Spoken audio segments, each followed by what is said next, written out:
हाम्रो जेके यात्री अनलाइन टिभीमा तपाईहरुलाई स्वागत छ। यस च्यानलमा हामीले विभिन्न किसिमका स्वास्थ्यवर्धक भिडियोहरू लिएर आउँछौं। यसै क्रममा आज हामीले ग्यास्ट्रिक सम्बन्धी भिडियोहरू लिएर आएका छौं।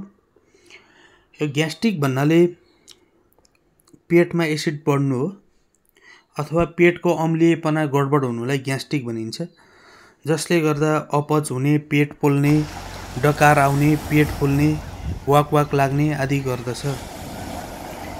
र ग्यास्ट्रिक हुनुका कारणहरुमा एक नम्बरमा त अनियमित खानपान, हामीले खानपानमा सन्तुलन गरिनौं भने ग्यास्ट्रिक हुने सम्भावना हुन्छ।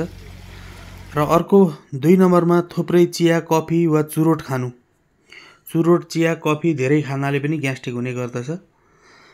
र 3 नम्बरमा खाली पेटमा लामो समयसम्म रहिरहनु। खाली पेटमा हामी लामो समयसम्म रहिराख्यौं भने पनि ग्यास्ट्रिक हुने सम्भावना बढी हुन्छ।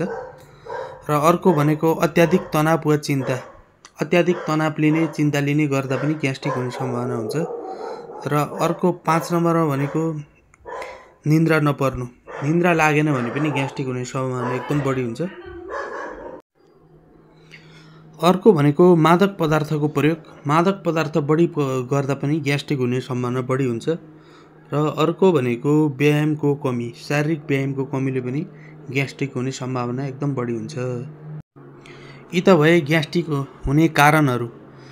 र ग्यास्ट्रिकलाई रोकथाम गर्ने उपायहरूमा 1 नम्बरमा नियमित खानपानको तालिका बनाउनु।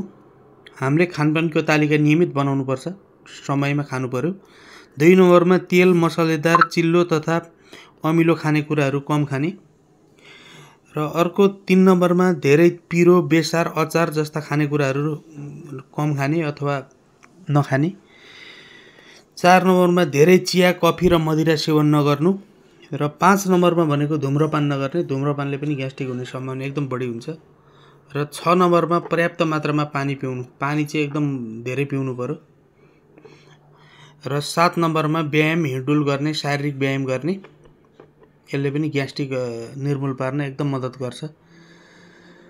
यति भन्दै आजलाई यहीँ बिदा हुन चाहन्छु। यस्तै स्वास्थ्यवर्धक भिडियो हेर्नको लागि हाम्रो च्यानललाई सब्स्क्राइब गर्नुहोला र सँगै रहेको बेल आइकन पनि थिच्नुहोला। हस्त, धन्यवाद।